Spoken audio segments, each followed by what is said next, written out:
Ah, yes, the liquor store, the greatest place in town. But only for adults, obviously. If you're underage and you want alcohol, you must have a fake ID. So instead what you have to do is find an old white guy and get them to buy the alcohol for you. Listen, you little shit, I can't buy alcohol. I have morals and values. No deal, you little fuckers. You see, alcohol makes you have lots and lots of fun. There's nothing bad about alcohol, because if there was, it would be illegal. It is dynamite. So usually what happens is you have to stand there and listen to the old white man tell you a bunch of bullshit about God and Jesus and how if you want to have gay sex, you must go to a public men's room. That's the only place. And look at this fucking nerd with his trusty lute in his hand. Oh, never mind, I take that back. He has alcohol. He's a cool guy. That's it. It's always a good idea to drink in public in the middle of the day. Oh, and look at this. Here's his two rich white boy friends pulling up. Perfect. Now he has a ride. You see, this is Jim. Jim is rich as fuck. And Tip, he's the captain of the basketball team. He's the coolest guy in town. All the girls want to suck his pee-pee. You see, Jim and Tip want to get some pussy tonight, but they really don't know how because they're awkward and goofy. But, of course, their best friend has some alcohol, and he knows how to party. Don't be a pussy. Just have a sip. It's okay. It makes you have fun. Sure, it smells like shit and burns your insides, but it makes you have fun, and that's all that matters. So now, Tip, Tom, and Jimmy can just chill and hang out as they plot their day for getting some pussy and creeping on the bitches. See, once you start drinking, your mind becomes focused, and you can come up with the most brilliant of all plans on how to get some pussy. Like, should we creep on Betty Finn and her crew at the ice cream parlor? Or do we just show up at Sally Sillytits' house, the town whore, and see what she wants to do? Does she want to do a three-way? I don't know. Maybe we should give her some alcohol and find out. Now they're feeling it. You see, how it works is alcohol absorbs into your frontal lobe. Once it absorbs into your frontal lobe, you start making very, very intellectual decisions. And not only will you make brilliant decisions while you're drinking alcohol, it will also give you the strength of an ape. And if you play sports, this is extremely, extremely important.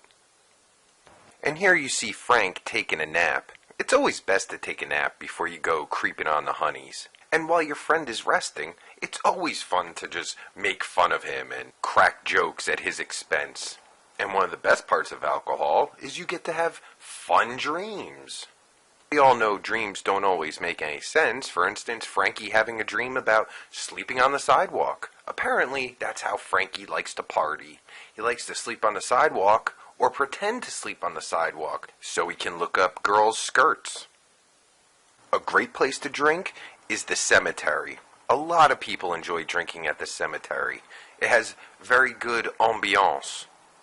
So here we have Paul, Jim, and Tip the next day looking to creep on the girlies over at Scotty's. So when you hang out at a diner, it's always best to carry some alcohol on you. Usually a pint is good enough. Just put it in your sodas. Nobody'll know the difference. Don't be a pussy, Jim. Fill her up. One of the best parts of drinking alcohol is driving afterwards, because there's nothing more fun than driving when you're drunk. But you have to be careful. Don't drive too fast or the cops might get you. And we all know cops are scumbags. Being that Jimmy is underage, the cops are just going to give him a ride home. So, no harm, no foul. So Jimmy's white bread dad had to go to the police station and pick him up, which is no big deal. But Jim's dad is mad at him because Jim should have been smarter. Next time you drive drunk, Jim, don't drive too fast. Just like I do after work. And unfortunately, Tip had to quit the basketball team because they were letting too many of the colored folk be on the team. And Tip's parents are racist, so that's not going to work. So instead, Tip's going to dedicate most of his time to drinking, which is much more fun than playing basketball. Now, even though Tip was a little upset about not playing on the basketball team anymore because of his racist parents, his friends knew a drink would make him feel so much better. Luckily, Tom, Frank, and Larry finally found some pussy. So, of course, like any gentleman, you want to bring your bitches out to the fucking sock hop and get some drinks. And as always, once the waiter leaves, it's time to get your drink on. And you see Judy here, she never had a drink, so you know Jimmy is going to make sure she gets nice and drunk. Oh yeah. Now, for females, you want to act like you never drank before. Unfortunately, Judy here starts off good, but then she lets her fucking alcoholism slip. Fortunately, Jimmy notices that Judy is sucking it down, so he knows he's going to be getting sucked down later. Unfortunately for Judy, Jimmy is a fucking idiot. If you're underage at a restaurant and you want to bust out your alcohol, make sure you do it on the down low. Not like Jimmy, who is clearly a fucking idiot. But luckily for Jimmy, his girlfriend is an alcoholic, and that's always good if you're trying to get some pussy.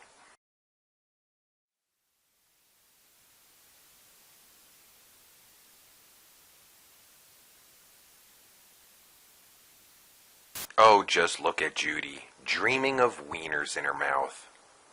But then Judy realizes the only wiener going in her mouth tonight is Jimmy's. And Jimmy is a fucking idiot. Judy thinks to herself, God damn it, what have I gotten myself into?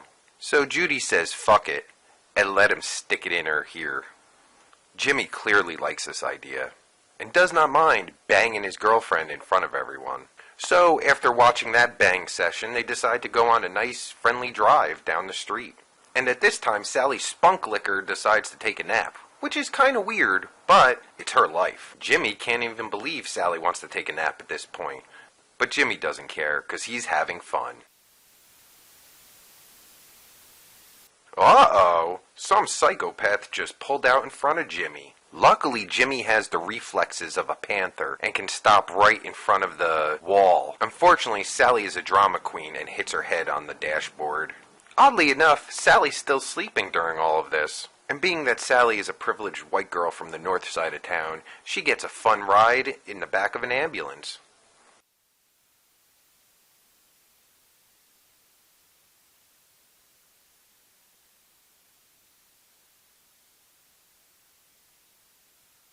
The police are like, excellent reflexes, Jimmy. Can you show us some of your moves?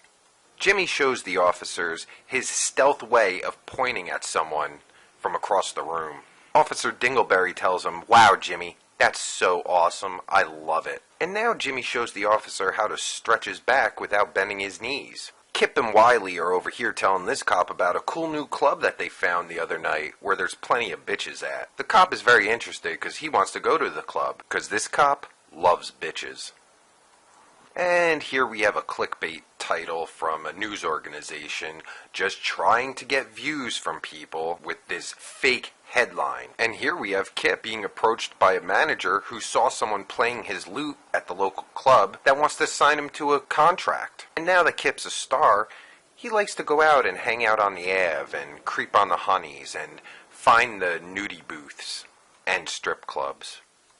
One thing Kip does regret is not banging Sally while she was passed out after they lightly tapped the wall. Sometimes Kip thinks back to all the stupid people in his life and wonders, why did they try to stop me from drinking? My life is a success now. Just in the past 6 months, I've gained new friends, I've banged a bunch of bitches, my band, the Black Russians, now has a contract. And what we've all should have learned from this is that not only is alcohol good, but old white people don't know what they're talking about. I mean, look at Kip here. He just signed a contract with a major label, and he plays the lute. If that's not proof enough that alcohol is good, I don't know what is. So anytime you see this sign at a store, ignore it. It's only there to ruin your dreams by old, rich, white men who want to destroy your dreams.